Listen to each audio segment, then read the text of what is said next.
Our final story tonight is one that should give you pause to give thanks when you hit your knees tonight. It involves some special children who just want to play, and some special people who are helping them to do just that. Frank DeFord profiles a league that's in the business of making small miracles come true. In many ways, Lauren Gunter is just like most 11-year-old kids from Atlanta. She likes the Backstreet Boys, Harry Potter, and of course, the Braves. What's the matter with the Braves this year? You need to talk to Bobby Cox about that one.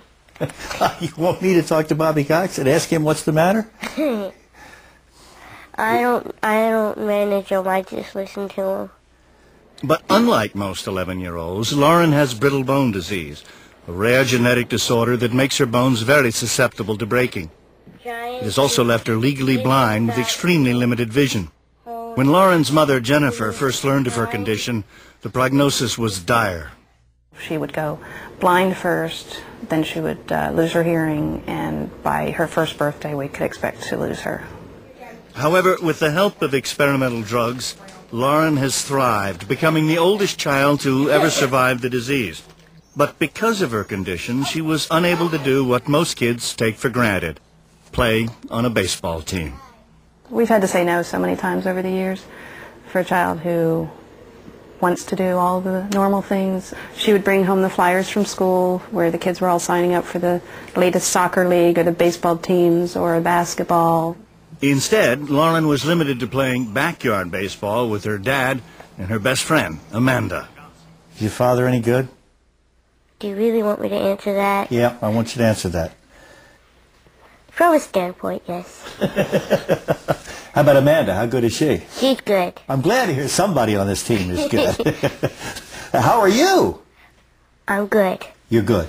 I'm good. Lauren wasn't the only Atlanta youngster who felt excluded from recreational sports. The same held true for 13-year-old Lindsey Garner, who suffers from muscular dystrophy. Originally, the games were played on a regular baseball field, but the kids struggled getting their wheelchairs through the grass and the dirt. So the Rockdale County Rotary Club and surrounding community worked together to raise over $750,000 to build a state-of-the-art synthetic turf field that's fully handicap accessible. The field opened last April.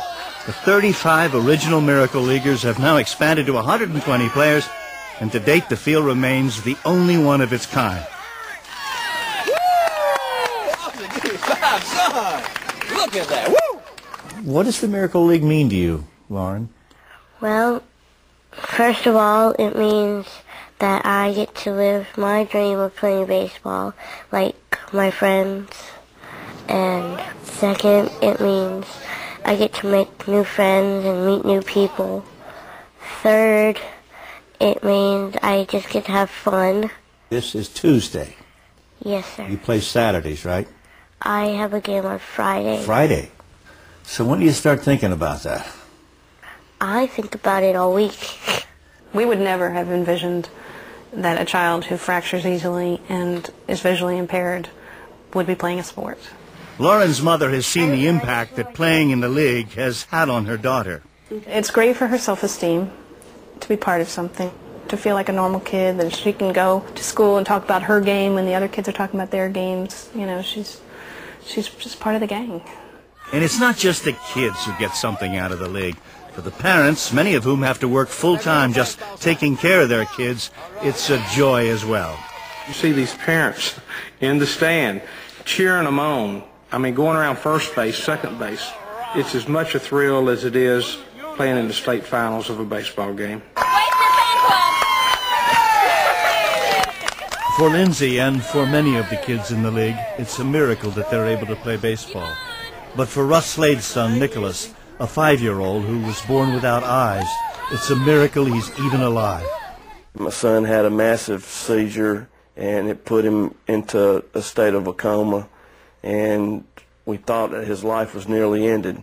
But we kept talking to him about playing baseball and being with all his friends, and a miracle happened, I guess. He just came out of his coma, and a week later we was out playing baseball. A week after he almost died, he was in the Miracle League. Right.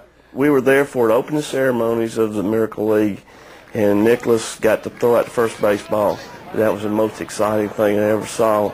It just brought tears to my eyes just seeing him out there, because knowing that I almost lost him. All right. Come to bat, brother. Go.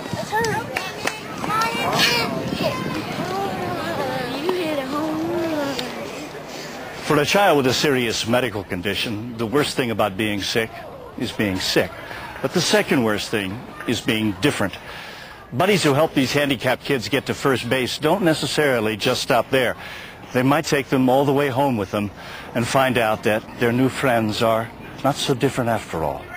Yeah, a lot of the players are my friends. 13-year-old Casey Presley and his friend Austin Gouldsby have been playing together for 3 years.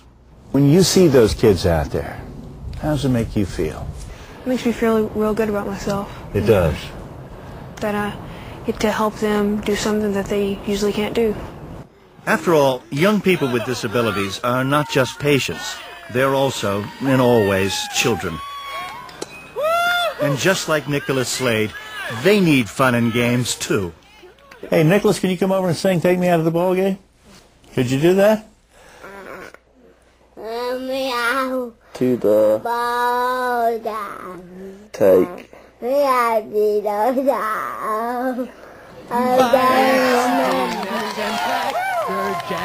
Oh, I don't care if I ever get back, so it's root for the whole team. If they don't win, it's a shame. Forest 1, 2. Oh, ball.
Who can say